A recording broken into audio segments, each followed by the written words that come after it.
इसमें हम जॉब को स्टडी करते हैं कि जो जॉब बेसिकली लोग परफॉर्म करते हैं उसको हम स्टडी करते हैं. So the technique is apply to study administrative teaching and non teaching priorities. In this type of study, data is often gathered about the general duties and responsibility of workers and their specific activities and their status relationship uh, with the administration of the organization, their working condition and nature and type of facilities available to them.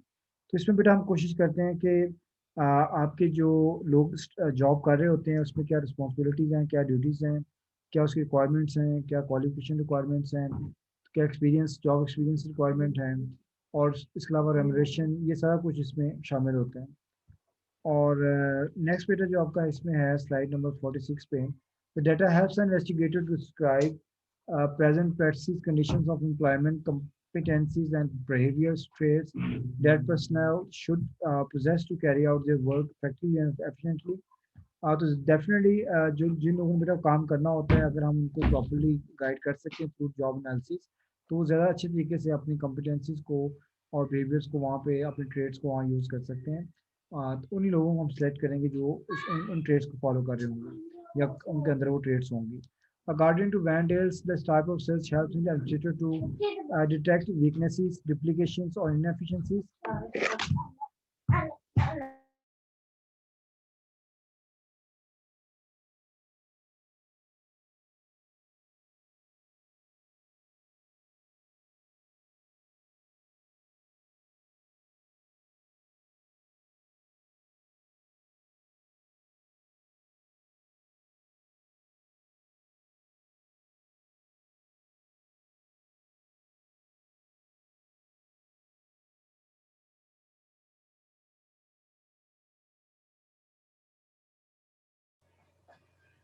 Okay, इसमें establish uniform classification similar work, identify the competencies, और फिर हम जिन employees को भी select करते हैं job के लिए उनके एक जैसे वो काम करें.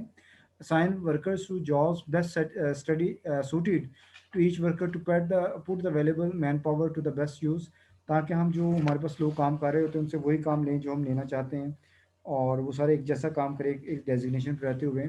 और setup training programmes and establish requirement for the promotion, और इसमें फिर हम उनकी जो प्रमोशन है उनकी जो ट्रेनिंग प्रोग्राम्स हैं उनको डिटरमाइन करें उनकी नीड्स के मुताबिक. नेक्स्ट बेटा हमारे पास फॉलोअप स्टडीज़ हैं जो लास्ट हैं इसकी आपके आज के इसके डिस्क्रिप्टिव स्टडीज़ के हवाले से. तो फॉलोअप स्टडीज़ बेटा मैंने अब जैसे बताया कि ये वो लोग होते हैं जो पास्ट में हमारे पास हमारे ऑर्गेनाइजेशन का हिस्सा रह चुके होते हैं और उनसे हम डाटा कलेक्ट करते हैं जो 2-3 साल पहले छोड़ के चले जाते हैं. और इसमें लिखा हुआ है the follow up studies in investigate individuals who leave an institutions after completing after completing a program or course of study. The study aims at discerning what has happened to them जो हमारे पास पढ़ रहे होते हैं and what impact the program or institutions had on them. तो हमारे school ने हमारे कॉलेज ने यूनिवर्सिटी पे उस पर क्या असर किया है. The purpose of follow-up study is to determine the adequacy or inadequacy of the program with the help of opinions acquired from people who have left, who have gone through that program, as well as opinion of other with whom those people work. ठीक है, तो हम उनसे भी data लेते हैं जिनके पास वो काम कर रहे होते हैं, जो जॉब जिनके जॉब जो ऑनर्स होते हैं ऑर्गेनाइजेशन के या उनके बॉसेस होते हैं, उनसे भी डाटा लेते हैं. और ख़ुद जो लोग वहाँ पे काम करते हैं जो हमसे पढ़ के गए होते हैं उनसे भी लेते हैं कि इनके बिहेवियर एटीट्यूड्स कैसे हैं और वो कैसा परफॉर्म कर रहे हैं. तो ये बेटा बेसिकली था रिलेटेड टू फॉलो स्टडीज़. और जो इसकी नेक्स्ट स्लाइड है वो भी इसी बारे में. The type of search enables the searcher to find out if the course of program is effective. तो ये भी पता चलता है कि हम जो पढ़ा रहे हैं बच्चों को वो इफेक्टिव भी है कि नहीं, इससे फ़ायदा भी हो रहा है कि नहीं. एंड द वैल्यू और ओनली द लिमिटेड वैल्यू.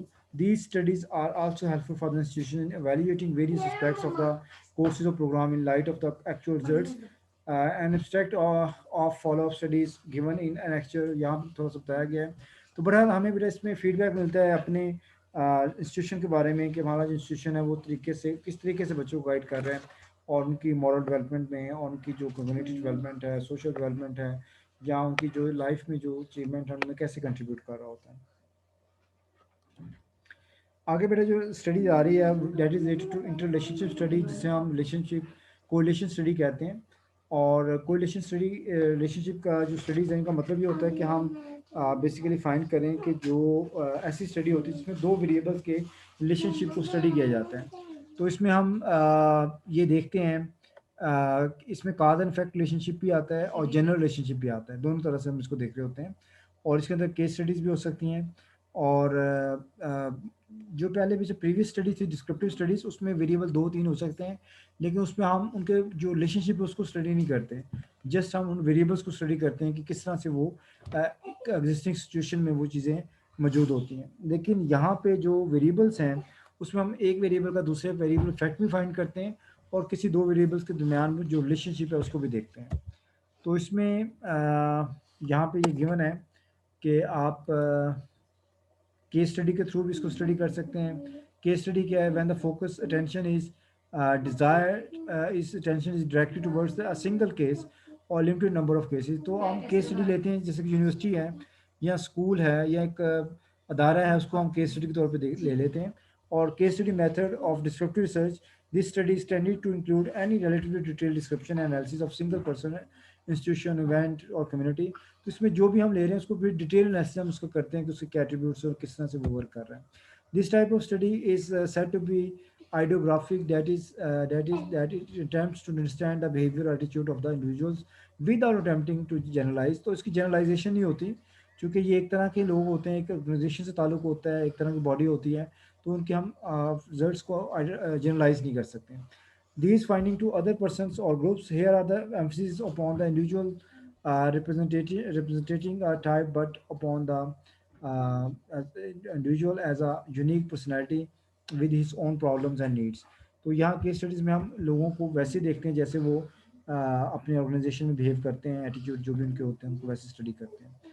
तो case studies can be undertaken for the following purposes: to provide investigator with hypotheses that might be difficult to study in other contexts। और आप इसको कन्फाइन करते हैं organisation के अंदर रहते हुए, तो इसमें इन्वेस्टिगेटर जो होता है वो अपने hypotheses को डिफ़िकल्ट टू स्टडी किसी और कॉन्टेक्स्ट में वो नहीं दे सकता, सिर्फ एक पार्टिकुलर कॉन्टेक्स्ट में सिर्फ उसको बना सकता है, फॉर्मुलेट कर सकता है और स्टडी कर सकता है। A case study में provide the investigator unique situation that can be used to test hypothesis। इससे हम वो जो hypothesis बनाते हैं उसको टेस्ट कर सकते हैं सिचुएशन में रहते हुए। In case study में provide new insights, help modify by existing beliefs and point out gaps in knowledge। तो केस स्टडी से हम जो फ़ायदे हैं वो ये ले सकते हैं कि हम इंसाइट कर सकते हैं, बहुत डीपली उन चीज़ों को देख सकते हैं, और जो एग्जिस्टिंग बिलीव्स उनके बारे में उनको देख सकते हैं, और जो गैप्स हैं उन्हें पॉइंट आउट कर सकते हैं knowledge. In case study may be useful in demonstrating how theoretical model can be exhibited in the concrete model। तो हम ये देख सकते हैं जो हमारा ये केस स्टडी जिसका हम ले रहे हैं, तो किस तरह से ये केस स्टडी जो है दूसरे तमाम एग्जिस्टिंग मॉडल्स को रेफर कर सकती है। Okay, case study data may come from various sources. The researchers may ask the subject to recall the past experiences or express present situation, interviews and questionnaires and personal documents such as diaries, letters, and various physical, psychological or sociological measurements may yield valuable information। तो case studies के अंदर ये सारे हम काम कर सकते हैं, जिसके अंदर आप इंटरव्यूज़ भी हैं, क्वेश्चनर्स भी हैं, पर्सनल डॉक्यूमेंट एनालिसिस भी हैं, diaries, letters, various physical, psychological और सोशियोलॉजिकल मेजरमेंट्स भी हैं। ठीक है, तो ये तमाम पर हम फ्री डाटा हम दे रहे होते हैं। सो बेटा case study is similar to a survey but instead a gathering data concerning a few factors from a large number of social units and intensive study of the limited number of representative cases made. तो यही major difference है बेटा आपके जो आपका ये सर्वे है, survey method है और केस स्टडी मेथड है, इन दोनों में यही फ़र्क है कि सर्वे में हम ज़्यादा लोगों से डाटा लेते हैं और उसको फिर जनरलाइज भी ज़्यादा लोगों पे करते हैं, जबकि केस स्टडी में हम डाटा कम लोगों से लेते हैं और उसकी जो जनरलाइजेशन है उसी के अंदर होती है, ऑर्गेनाइजेशन के अंदर जहाँ से डाटा लिया होता है। तो ये दोनों में फ़र्क है। अच्छा, इसमें नेक्स्ट जो बेटा स्टडी है that is related to causal comparative studies. तो कॉजल कंपैरेटिव जो स्टडीज़ हैं इसमें बेटा काज एंड इफेक्ट रिलेशनशिप को स्टडी किया जाता है। इसमें दो वेरिएबल्स होते हैं, कि इंडिपेंडेंट वेरिएबल होता है और दूसरा डिपेंडेंट वेरिएबल होता है। तो इसमें हम ये देखते हैं कि जो इंडिपेंडेंट वेरिएबल है वो किस तरह से कॉज कर रहा है, डिपेंडेंट वेरिएबल को किस तरह अफेक्ट कर रहा होता है। तो इसको नेचुरल सेटिंग में करते हैं, इसमें वेरिएबल इंडिपेंडेंट वेरिएबल को मैनिपुलेट नहीं करते हैं। तो उसको उसी सेटिंग में नेचुरल सेटिंग में हम स्टडी करते हैं। और इसकी जब रिलेशनशिप को स्टडी करते हैं, इसको काज एंड इफेक्ट रिलेशनशिप बेटा कहा जाता है। तो इसमें ये बताया गया कि some searchers while carrying the out descriptive research not only try to discover what phenomena is but also how and why it occurs. तो ये भी हम देखने की कोशिश करते हैं कि इसके होने की वजह क्या है। They try to determine what factors और सर्कमस्टेंसेस सर्टेन इवेंट्स और practice accompany the occurrences of phenomena. In social sciences, where it is difficult to control various variables, cause effect method is employed instead of experimental research. तो mostly बेटा हम ऐसे environment जहाँ पे हम जो independent variable होता है उसको मैनिपुलेट नहीं कर सकते, जैसे हम एक्सपेरिमेंट डिज़ाइन में करते हैं, तो वहाँ पे हम यही काज एंड इफेक्ट रिलेशनशिप देखते हैं।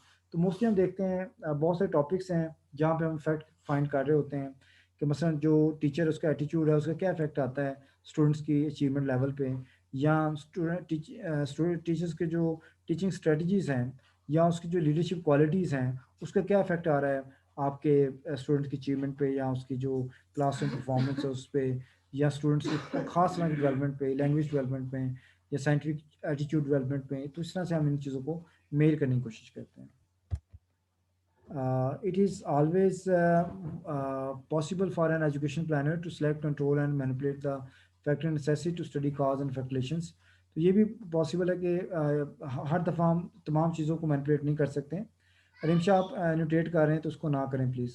सो in this method enable research to analyse what happens in the natural rather than the laboratory situation. तो इसमें लेबोरेटरी कंट्रोल इन्वायरमेंट नहीं होता, इसमें आपका जो इन्वायरमेंट होता है वो अनकंट्रोल्ड होता है।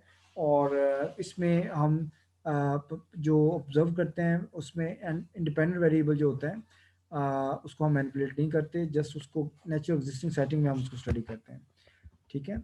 और बेटा नास जो है उसमें कोरिलेशन स्टडी है। कोरिलेशन स्टडी में बेटा हम दो रिलेशनशिप को फाइंड करते हैं कि किस हद तक, to what degree relationship exist between two variables. तो जैसे हम ये देखना चाहते हैं जी मोटिवेशन का जो मोटिवेशन ऑफ स्टूडेंट है उसका क्या रिलेशनशिप है उनके अचीवमेंट लेवल के साथ, तो उसको जस्ट हम उसके कोरिलेशन स्टडी के थ्रू मेजर कर सकते हैं। या जो डिजिटल टेक्नोलॉजी का स्किल्स हैं उसका क्या रिलेशनशिप है स्टूडेंट की क्लासरूम परफॉर्मेंस के साथ, या उनके अंदर कॉन्फिडेंट बिल्डअप पर्सनैलिटी डेवलपमेंट के साथ, या ऐसा कोई भी दूसरा वेरिएबल ले लेते हैं। तो इसके थ्रू हम उसको कोरिलेट करते हैं, इसमें डिग्री कोरिलेशन निकालते हैं और बताते हैं कि to what extent relationship exist between two variables. ठीक है। और यहाँ पे यहाँ पे एग्जांपल भी दी हुई है relationship between IQ and achievement level. कैसे स्टूडेंट जिनका आईक्यू लेवल ज़्यादा होगा क्या उनका अचीवमेंट लेवल भी ज़्यादा होगा। तो रिलेशनशिप बेटा ये होता है, रिलेशनशिप या तो पॉजिटिवली या नेगेटिवली, दो तरह से ये होता है। पॉजिटिव रिलेशनशिप वो होता है जिसमें एक वैल्यू बढ़ने से दूसरी वैल्यू इंक्रीज होती है, और नेगेटिव रिलेशनशिप वो होता है जिसमें एक वैल्यू बढ़ने से दूसरी वैल्यू कम होती है। तो ये जो कोरिलेशन है ये पॉजिटिव भी हो सकता है और नेगेटिव भी हो सकता है। और इसकी जो वैल्यू बेटा होती है वो 0 to 1 होती है। तो जितना ये 1 के क्लोज होगा उतना स्ट्रॉन्ग होगा, और जितना 0 के क्लोज होगा उतना ये वीक होता है। तो अगर ये 6 7 से ऊपर हो तो उसको गुड यानी पॉजिटिव और गुड कोरिलेशन कहा जाता है, गुड रिलेशनशिप कहा जाता है, डिग्री ऑफ रिलेशनशिप।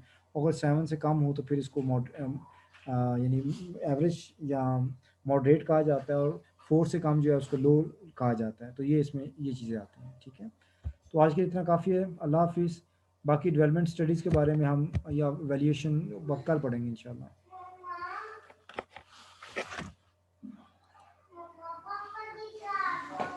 हाँ जो तो